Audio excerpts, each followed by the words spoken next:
What's up, Sports Wars? Welcome back to Geeks and Gamers Talk Wrestling. I am once again your host, Odin, joined by Zach and Cory. Zach, how is it going, man? Not bad, not bad. Come off a great weekend of wrestling. Absolutely, absolutely. Almost a week removed, so we've had plenty of time to process this. Cory, how you doing, man? I'm still processing the fact that Adam Cole lost. Well, Baby. we will get to that. So, first off, let's just talk general reactions. So, Cory, general reactions to the weekend. I guess if you had to choose, let me throw a question at you. If you had to choose SummerSlam, Takeover. Thank you. That's the correct answer. That is the only correct answer. So Well, we'll let the heat start. We'll let the heat start because I was more of a fan of SummerSlam. Get out! You get out of here right now. It's not that I didn't like Takeover. Takeover was great, but it just better.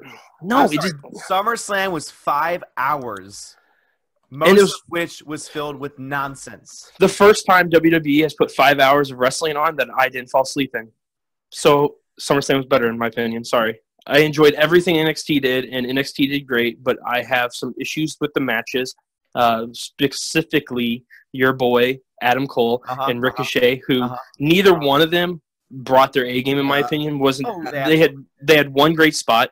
They had one of the best matches on the card, man. Which was the super kick spot was fucking excellent, and not gonna lie to you guys, kind of made me a Cole fan just a little bit. I'm like just a little. I'm like that was sick. Like I think he's lying. I don't believe him. I think he's lying. Yeah. No. I think he's a liar.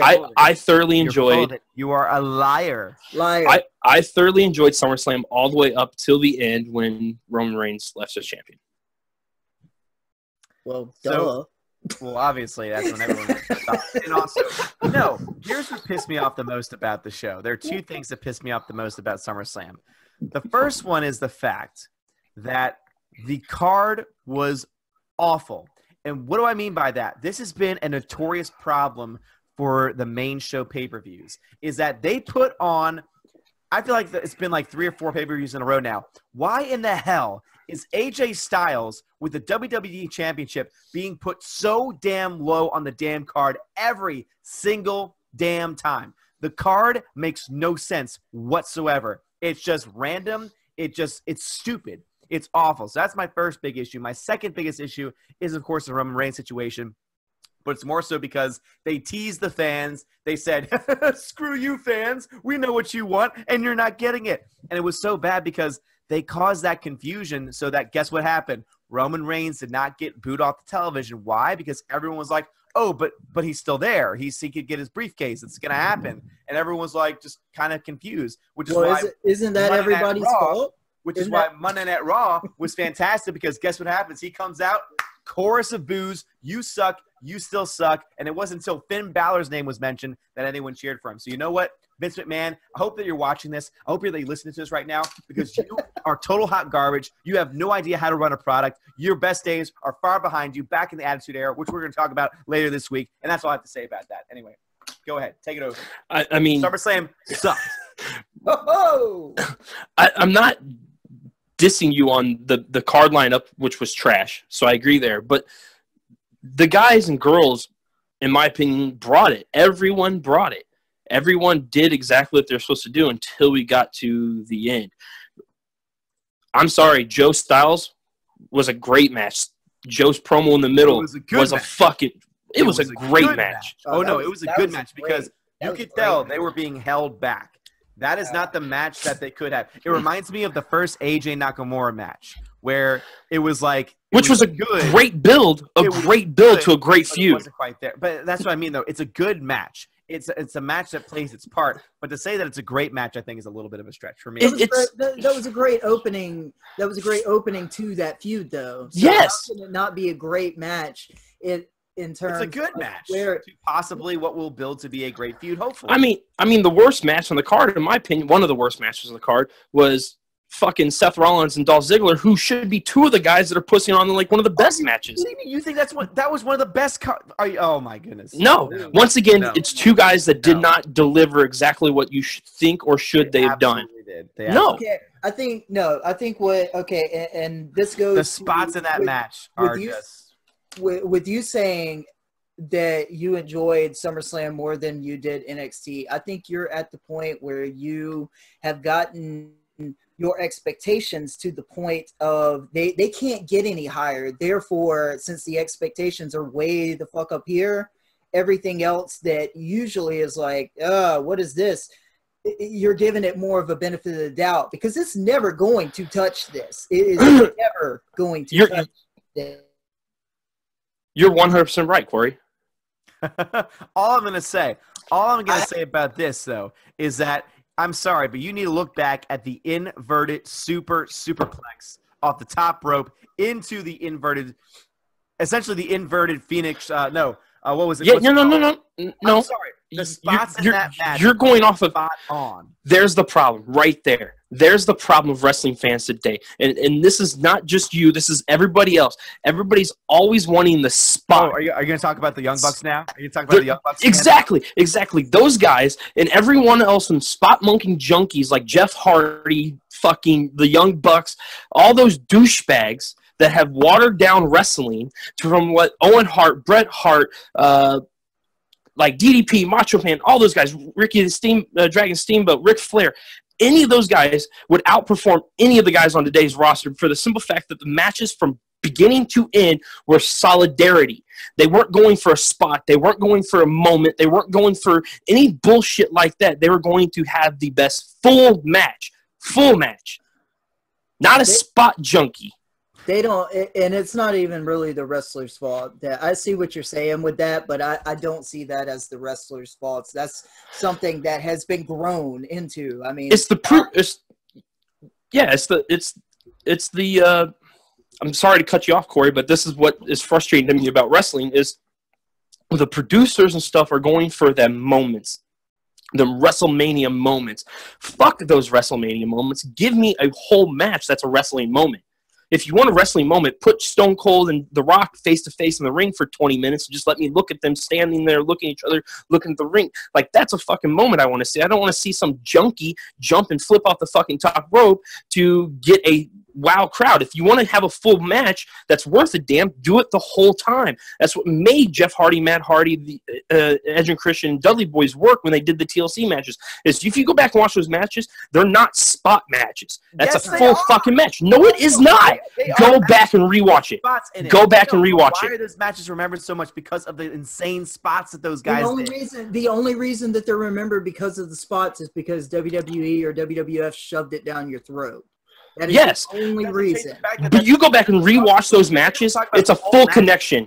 It's a full connection. You're going to be talking about whole matches, and you're the one defending SummerSlam over NXT, which NXT, every single match, had a damn story to tell and spots within it to tell the truth. So, how about that? I mean, the one thing, Carlito. the one thing about Adam Cole matches I like is the one spot.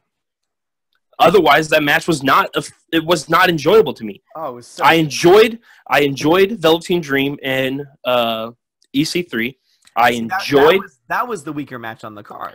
See, that was my favorite. That was my favorite match. But I can see why people feel like you're saying, with it being the weaker match. But I mean, honestly, it was my favorite. Between that and the tag team match, them were my two favorite matches of the card too.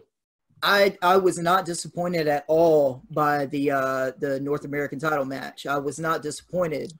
I just enjoyed one of the best easily. I enjoyed the EC3 and Velveteen Dream match more, just personally. That was just me. I enjoyed both characters more. I like Ricochet, but I feel like Adam Cole is just all I was doing was paying attention to Adam Cole the whole time. Well, I took Corey's advice and went back and rewatched the match because I was really having an issue with it. And because I was like, Adam Cole's supposed to be this great wrestler, and Ricochet's supposed to be this great wrestler. And I'm a huge fan of Ricochet. I was a big fan of him as Prince Puma down in Lucha Underground.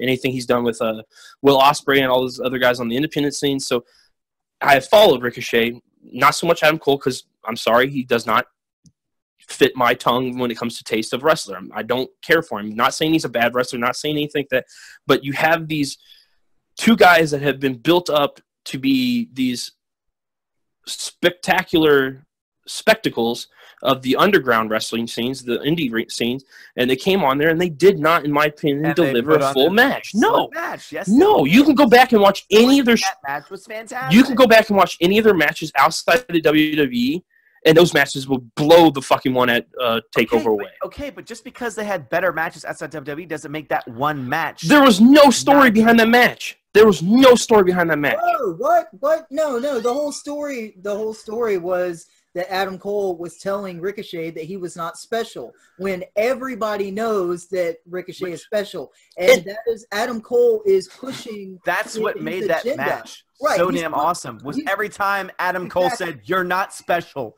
You are nothing." Again, that was building the tension, building the story arc of that match, and it absolutely played out on the screen. Well, neither one of them were special to me. No, I don't know what match you were watching, but it was obviously not the same one that I was watching. Ciampa and Gargano had a special match, in my opinion. They did. So I'm going to pull the heat off me with those two, because I'm sorry, the match was not good. But it was fantastic. One of the best of the night, but that's okay. Well, that's the great thing about wrestling, is we all have our fucking points of views, and we can all have our own points of views. Okay, there's an objective point of view, and there's a subjective point of view. And objectively, hey, I'm just saying right now, the internet has not roasted me once for anything I have said on this fucking show. So until then, have you read the comments? Yes, I have, and I have not been roasted yet. No, but yeah, let's talk about, like, I think all of us could agree. Let's start with NXT. Best two matches on the card: tag team opening match, for sure, and the final match, obviously, between Gargano and Ciampa. For sure. I think those were 100% the top two matches. And then my third is Velveteen Dream and EC3. I can't get behind that. See, to me, the weakest match on the card was the Kairi Sane Shayna Baszler match. Agreed. 100%. Agreed. And again, because I already knew the outcome. But not only that, but also, like, I'm sticking by this. Once freaking Stephanie McMahon got her grubby little hands on this damn women's evolution, it's all gone to crap. And have there been some good matches along the way? Sure. But, I mean, it felt like before that, every single match, every single wrestler was just doing great. And now I feel like every women's match is just, like, so much lower now because of Stephanie McMahon getting her hands all over it. Personally. I can see where you're coming from, but at the same time, I don't think it's Stephanie's fault. I personally just think it's creative's decisions on where they're going with female wrestling. Yeah. Because if we look at let's go talk about Charlotte, Carmella, and Becky. I really enjoyed that match. I like that match a lot. No, I enjoyed the match. All three women did exactly what they were supposed to do. So I can't argue with any of the wrestling in the match, but the outcome I'm personally not a fan of, and I'm a huge Charlotte fan. But at the same time, I understand why Charlotte's the champion. I understand where they're going with it and how they're doing it. I'm excited to see what Becky's actual heel persona is going to pursue and get out of this. Even though if you watch SmackDown, she was cheered very heavily. She was in fucking Brooklyn. Like, how in the hell the night after, or the night after like SummerSlam, WrestleMania, how are you going to judge anything? Because it's just full of people. The same people. They know everything. So, but also too, like, she's no been way to tell until the next 2 weeks. I mean, she's been over with the fans though for a very long time at this point. I mean, she has been building herself up, and that's why I personally love it, because to me this makes the most sense. Have Charlotte with the title. I'm sorry, like, she's a great champion. She is a great athlete. She works, I believe, her as champion a hell of a lot more than freaking Carmella, who I'm so glad is no longer in the damn title picture. Because I'm happy she's gone too. This helps to build now to Evolution, where you can have a badass heel Becky Lynch. Hopefully, finally hold on. Out Charlotte. Everybody's leaning on this heel Becky. Yes. What if there's a double turn? Thank you, Corey. Thank you. It's going to eventually, because let's face it, Becky actually is a better face. Oh, yeah. And if she's going to keep getting, Charlotte is a terrible face. Exactly. And if they're going to keep giving her the love and praise, which I personally think the way the feud's going to go is like it's going to be justified what happened. So Becky's still going to get love and praise even what city she's in. And not Carmelo, Charlotte's the one that's going to get booed. Now, we had a discussion on We Talk Wrestling just this past Sunday after the pay-per-view, and somebody said that, oh, Charlotte doesn't deserve her spot because she's there because of her dad's name, blah, blah, blah, which is bullshit. Now, it is and isn't. Partially, yes. People like her, Randy Orton, Dwayne Johnson, Ted DiBiase, Cody Rhodes, Curtis Axel, Bo Dallas, Bray Wyatt. I mean, the list goes on and on and on and on. All these wrestlers got there because of their parents. That's not a fucking lie. That's not BS. I'm sorry, they got a fucking they got a leg up on the rest of the people. That's them for fucking being born, you know, to who their parents are. Like, but when you have people, no one can deny that they have earned the spots. Busted their ass, exactly. You know, yeah. Well, like, you know, Ted faded off because he wasn't as good as his dad. Yeah. Curtis somehow was hung on by the skin of his teeth. Bo's still kicking it because he's fucking amazing. Bray's doing great. So, like, you've had second generationers. And rest your peace, Brian Christopher. He was never going to be the king that, you know, Jerry Lawler was or anything. But he had his stint, he had his time, and he had his place. But you're not going to have every second generation wrestler make it. And it's been proven to be that fact. Terry Bam Bam Gordy's son, you know, being what's his name with Festus? I can't remember. Yes, I mean that's Jesse. That's just one Jesse. small example. Yeah, exactly, Jesse.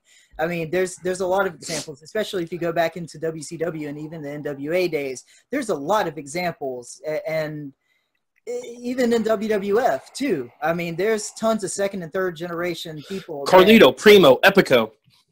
I mean, I can keep this list going. Yeah, they're just good hands, and there's nothing wrong with that. But when you have a lady like Charlotte who goes out there and has gone out there since NXT, for one, in NXT, she never wanted to be a Flair. She never wanted. She wanted to have homage to her, pay homage to her dad and be called Charlotte from Charlotte, North Carolina. That was to pay homage to their family and everything else. She wanted to be her own person. WWE pushed the Flair name on her when she got up to the main roster because Vince said it was going to help her. Charlotte never needed that last name. Charlotte never will need the last name because Charlotte Flair goes out there and tears the house down every fucking week. Now we go to somebody like Sasha Banks who gets fucking praise and love and BS for no fucking reason because here's a female wrestler that was kicking ass in the development area in NXT, had amazing matches, had great matches, and the only good matches she's had on the main roster has been with Charlotte fucking Flair. Yep, and that's because, once again, you see the main roster at this point, and again, I always point out Stephanie McMahon. Obviously, that's the on-screen persona that we perceive to have control over this, but it is obviously creative. But whatever change happened, once creative became aware of this women's evolution thing, it's just been a giant train wreck for me. But let's talk about. Yeah, go ahead. Well, just like with anything, I mean, we've talked about that before. Anything that is being grown organically with WWE, as soon as they get a hold of it, there's nothing organic about it anymore. Rusev Day was at its peak. Rusev Day could have brought him to the championship. They forced it, and now it's like. No, they brought him to the championship. He wrestled last month for it, and then was on the pre-show. Yeah, that was a fucking all that was a fucking pork chop being held out to the fans and saying, "Oh, here you go." It's CM Punk's brass ring. To me, the closest thing that we've gotten to actual like organic being done right has been the B team and them winning the championships, them winning the titles because I love them. I love what they're doing. They kept the titles. And they kept the titles, which I was happy with. I know that there's some people who were like, "Oh, they're a joke," but it's like, no. But like as you were saying, that's their thing. You made this point the other day where you said it's just like an Edge and Christian team where they're good in-ring competitors, but they're also that jokey type team. And it's really cool to see that kind of team back at it. And I want to see them. I don't mind seeing them have the titles for a long time, personally. No, I'm with you 100%. Like 100%. Yeah. Like B team go. B team go. B team go. Yes, exactly. All right, so let's talk about so before we talk about the main event, because obviously I want to save the main event of the better pay-per-view which was NXT Takeover for later. But let's talk about jab. Let's talk about the last two matches. So, what are y'all's thoughts on the Raw Women's Championship match with Ronda Rousey destroying Alexa Bliss? So, Zach, what's your hot take on this? It was a hot mess, for one, in my opinion. Okay. I have liked Ronda Rousey up to this point. I think they ruined an opportunity to make Bliss look good and Ronda look good, because you finally had somebody that Ronda could actually maybe work with a little bit more. Yeah. And Bliss isn't the best in ring, but she can tell a decent story and do the whole running around heel thing. And then I just think they missed the fucking mark. But letting Ronda go ape shit was kind of cool, I guess. I just get rid of the damn fucking armbar. Mm-hmm. Get rid of the fucking lame-ass armbar. That's my only big issue with Ronda Rousey, is that fucking stupid armbar. It's not even an armbar. Like, all you're doing is hugging. It's hugging and, like... Well, here's the best part about that move is that the setup looks painful, and then when she locks it in, she releases the pressure. And so, like, when she's setting it up, I'm like, oh, she's bending the arm. That looks really painful. That could get really bad. And then as soon as she lays down, she lets it go. I'm like, oh, well, it's not as impressive as it was.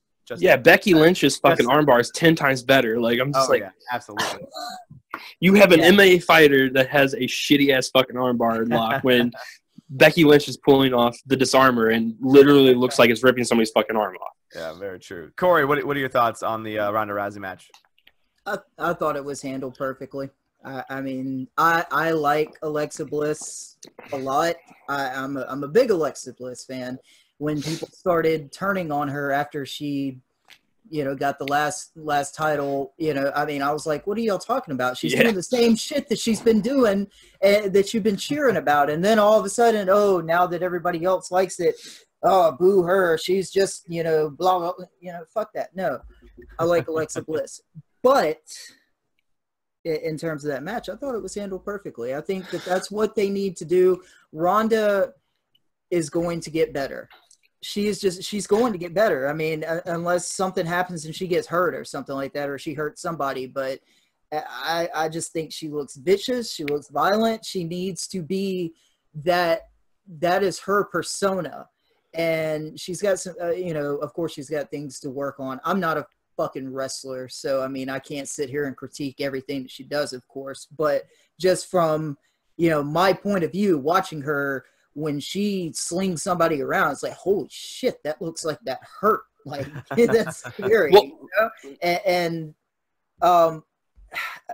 I get what you're saying. She could have ran around, she could have did the whole thing, but I think that's cool that they didn't do that. I think that they didn't have to do that with her. I see what you're saying. Alexa's already got that. I just wish they would have. Somebody had her number. I wish they would have had a little, like, I feel like it was like a great cake with no icing. Like, they were just missing the nice, thin layer of beautiful icing that just could have been the full thing, the icing on the cake, basically. Now, it was a great match, and it was a great. Everyone in the audience is going to be wanting cake. Thank you. Good. Now here's something that I heard. I can't remember where I heard it, but somebody was talking about, how Natalya came out, and they just did kind of like a bow for her because of what happened with her dad. They were talking about that maybe there was supposed to be more to that. Like, Natalya was actually supposed to do something in that match, and that's why it felt rushed, because they basically just kind of had to throw that out there because they didn't want to get any kind of heel heat or anything on Natalya. And possibly that's going to happen at Evolution. So I can feel, like I said, it felt like one piece was missing, and I would just really like her to quit using the armbar and just use the spinning Samoan drop, because that spinning Samoan drop looks dope as fuck. I'm about to say, that to me looks like a finisher, and it works as a finisher. And when you have other wrestlers, especially other female wrestlers, using just a Samoan drop as a finisher, that could work. And also, too, like, she could do some other type of MMA type throw power move that could be a really great finisher as well. So no, I agree. I just the one thing I am not liking about Ronda right now is that damn armbar. I mean, I get it. I understand it. It does not look that impressive, but they're doing it. They're hanging on to that armbar for storyline purposes. That's exactly what it is. That's all it is. I get you, and I understand where they're coming from, but it does not play well on TV. It does not play well on TV. Yeah. Every time I see it, I cringe. I'm just like, for everything that WWE does with their camera work, I think that they need, for me personally, if they improved on the camera work of when that happens, it might look a little better. I could probably buy that. And the fact that they can do that with so much other stuff to make things look more impressive, I think it's disappointing that they don't do that with her armbar. Yeah, because I definitely hear that. Sorry, I'm like, you can totally see that it's just like bent. You know, it's just like you're at the crease. Yeah. Like when she had it extended out and actually like bending Alexa Bliss, double joint style back. I'm like, right. Okay, I'm down with this. If she would have like laid back in that a little bit and just made it look real, that would have been cool. But when she goes in for like that, Asuka did. Yeah, and she's like, "Oh, they broke his arm." Like, no. We know Stephanie McMahon didn't get her arm broke. We know Lex was just rocking a sling to make a story. Like, make it look more legitimate, please. It was so good because she just looked so pitiful. Like, oh my god, it was so great. Around, and then Stephanie was like, "Yeah," and poor Alexa, and then Alexa was like, "Oh yeah, me, ow, yeah." Good stuff. Yeah, so that's why for me it's like I personally like the outcome because I thought that it makes sense. I mean, obviously, I think that Ronda Rousey is the name to push if you're going to try and push this Evolution all women's all female pay-per-view show. And I think I might say she is money, a hell of a lot more money than Mella, that's for sure. Oh, shut the fuck up. Carmella played a great role in her three-way match, and you cannot deny that she had her place. She had her place. She did exactly what she was supposed to do with that title. I skipped through that match because I didn't want to have to see her wrestle. Oh, dude, no, that was missed a good match. That was a good match. Oh, I was from the parts that I watched. Yeah. Odin, you're not giving her the credit I understand where you're coming from. I totally get it, and it took me a long time to become a Carmella fan. It legitimately, 100%, when we first saw her on NXT, and my wife and I used to watch NXT every Wednesday night together, we both looked at her and who is this dumb bitch? And then, we started to get behind her, and we're like, okay. She started doing the heel stuff for Enzo and Cass, and then she came to the main roster, and we're like, there was just something about her that fucking played entertainment-wise. Mm-hmm. I'm not saying she's a good wrestler. I'm not defending her as a wrestler, but there is something about her that does not reek Alicia Fox. Hey, you leave Foxy out of this. Oh no! No. Foxy's one of my favorite divas. Oh no! We're not going to argue, but wrong choice of words there, man. No. Wrong choice. No. No. You can hate me. Hate me more. Hate me more. Don't want to. I don't. By the way, she's a lot sexier than she looks on TV. Oh, we saw her live at a show, and oh my god, beautiful woman. Go ahead. Let's go to the main event. All right, but for the sake of time, let's try and take both main events from both shows. NXT. So obviously, NXT main event was Tommaso Ciampa versus Johnny Gargano, and then loved it. Then the main event, which again was almost pretty much essentially flawless, and then unfortunately we got Brock versus Roman once again. Terrible. I mean, it was an awful match, and was stupid. And the only thing that made it interesting was the Braun Strowman, and even that they couldn't do right. And that rightfully is going to be remembered for a long time as not being a very good match. But just for my own take on it, again, that match sucked, and I was pissed. And as soon as it faded to black and there was no cash in, I was like, yep, I'm done. And a lot of people, I bet, are going to start to cancel their subscriptions to the WWE Network, because it always happens. They cancel and then they'll come back because they remember, oh wait, NXT is still good.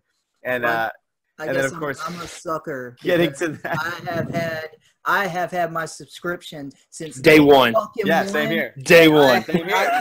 And everybody's like, "Oh, I'm gonna cancel my subscription. Oh, I'm not gonna watch Raw." Yeah, I would if NXT was not there. If NXT was not there, if Vince had his hands on NXT and he was doing with NXT what he's doing with the main show, I would not have the network at all. It would not be where obviously it was oh, we got hours and hours of content. I'm sorry, but like the only reason why I have the network at this point are for the pay-per-views and mostly for the NXT pay-per-views and also for NXT itself, which again, when we get to the Johnny Gargano, Tommaso, I mean, God, this match is just freaking awesome. Two guys. It ended beautifully. Ended beautifully. I mean, the fact that he fell on the floor handcuffed and that's how he was standing was just freaking perfect. And I'll let y'all take it away from here. Who called it? Cory, yeah, Cory called it. Cory called it. We'll give Cory the crop tops. Thank you. That's all I want. I'm done. But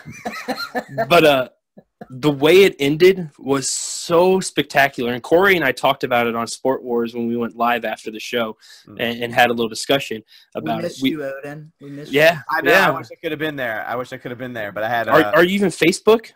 We're not Facebook official, man. Come on. Oh man. But we went live and we talked about it. How like he's won 2 matches now handcuffed. That's a very good point. So good. Like I personally, and this is me going back and rewatching this pay-per-view and stuff, because like I wanted to stick up for the fact that I liked SummerSlam better than NXT, and I've watched both pay-per-views twice. Yeah. Because I thoroughly did like SummerSlam. I'm not taking away anything that NXT did. You rewatched SummerSlam twice? Well, no. Like I watched it the first time and watched it the second time. Like I only watched it twice. But you watched it twice. You watched it twice. I watched it twice. 5-hour. I have a newborn child. Dumpster fire of a show. I have a newborn child. And it wasn't a dumpster fire. I'm sorry. You could have watched NXT Takeover like 6 times. It's so much more fun. I have the card. No, I have the card up here. Main event was total garbage. Ronda Rousey could have been better. It wasn't the best thing. Shinsuke, Jeff Hardy, blah. That was really. That was no. Hold on. Okay. Timeout. Let's go in order. Okay. Total waste of the demon. Daniel Bryan versus The Miz was a pretty good match. That was a pretty solid. AJ Styles versus Samoa Joe. Again, solid match, but again, could have been a lot better. Women's title match with Charlotte Flair. Nah, it was okay. The ending with the only thing that was good about it was the Becky Lynch heel turn. Money in the Bank. Smart. Stupid. So Smart. Oh my God. Bella Twins showed up. Why the hell did I have to see the Bella Twins on my screen once again? That just automatically. If I was already at a C, that's what put me down to a D- because I had to watch the damn Bella Twins again. SmackDown Championship, New Day, Bludgeon Brothers. Again, not a very good match. And then Seth was actually a good match. B Team versus Rival, not a very good match, but I like the outcome. Cedric Alexander Drew Gulak, good match, and then Andrade Cien Almas, throwaway match. So I'm sorry, it was a mess show. Your turn. You take the same format that he just did. Zach, you go, then I'll go, and I want to see because like I don't have the match lined up. Okay, all right, here we go. I'll help you. Cien Almas, Vega against Lana and Rusev. Decent kickoff show. Kickoff show match. Cedric Alexander, Drew Gulak. Enjoyed the hell out of it. Okay. B Team Revival. Could have been better, but I liked it. Seth Rollins, Ziggler. Could have been better, but I liked it. New Day, Bludgeon Brothers. Wasn't their best work. Strowman and Kevin Owens. What? Charlotte Flair, Becky Lynch, Carmella. Enjoyed the hell out of the match. I would watch them three go again. Okay. Joe and Styles. Enjoyed the start of their feud. Miz and Bryan. Absolutely love that match. Matter of fact, I've watched it 4 times. Finn Balor and Baron Corbin. Smoke break. Nakamura, Jeff Hardy. Not a Jeff Hardy fan, but I enjoyed that match 100%. Okay, Ronda Rousey, Bliss. It is what it is. Okay, Roman Reigns, Brock Lesnar. Thank you, Vince McMahon. All right. Somebody hit me. All right, Andrade Cien Almas. It was an okay match. We could have just saw it on SmackDown like we did it that week. Cruiserweight.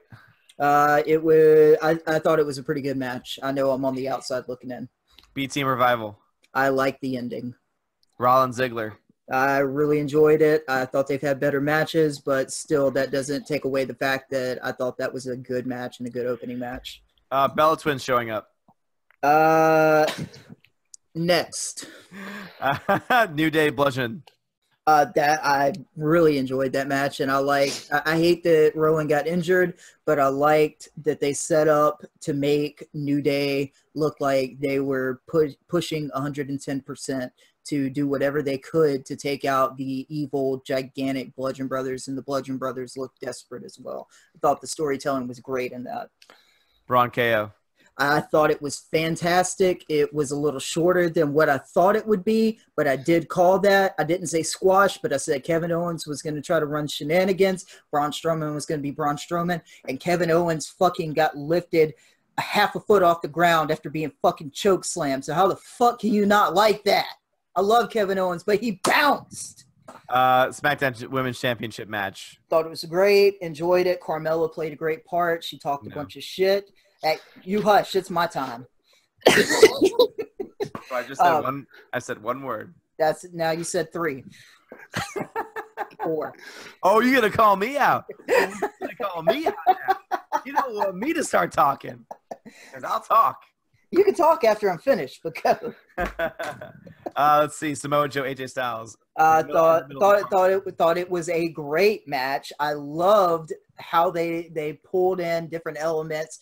Wendy being in the crowd was fantastic. That was good. Daddy's coming home. AJ Styles got color in the match. I'll be a daddy. I mean, we saw a whole different side of AJ Styles, and it's just the first match in the feud. I mean, come on. Oh, actually, quick side note. Who thinks that Elias's Qatar breaking was on purpose? I don't care. Okay. Anyway, Ms. Mr. Oh, that was a back scenes. Ms. Daniel Bryan. I thought it was a pretty good match. Great ending. Balor Corbin. I thought it was cool to see Finn Balor in the demon paint, and Baron Corbin's stupid. Nakamura, Jeff Hardy. I really enjoyed the match. All right, Ronda Rousey. Thought it did what it needed to do. And Roman Reigns. I thought it was the best fucking match that I've ever seen in my whole fucking life. You troll. I hate you so much. Anyway, with that, we just ran through those cards. Obviously, there's so much more that could be said. And I guess we'll hold up because obviously we could spend a whole episode talking about the damn Tommaso Ciampa match. I mean, I feel like we've already talked about those two before already because of just how brilliant. There's just no reason to talk about it. People should just go out and watch those fucking matches and be done with it. Again. Yeah, you watch them again. You know, like that's what I'm saying. If you can take anything away from this, this love fest that we've been having, watch that match. Out of all the matches, watch that match at least twice because you will be thankful for it. Cory, any last second thoughts? People. Be positive. Enjoy wrestling. Unless you just want to not enjoy wrestling and that makes you happy, then just don't enjoy wrestling. But if you want to be happy and you want to enjoy what you're watching, look at the positives. There's so many negative things. Whatever. Okay, thank you. Yeah, so Cory is auditioning for a role in the New Day, so that's great to hear that. Power positivity. Zach, final thoughts. Really, the only thing I have to say is fuck the Shield and fuck Roman Reigns.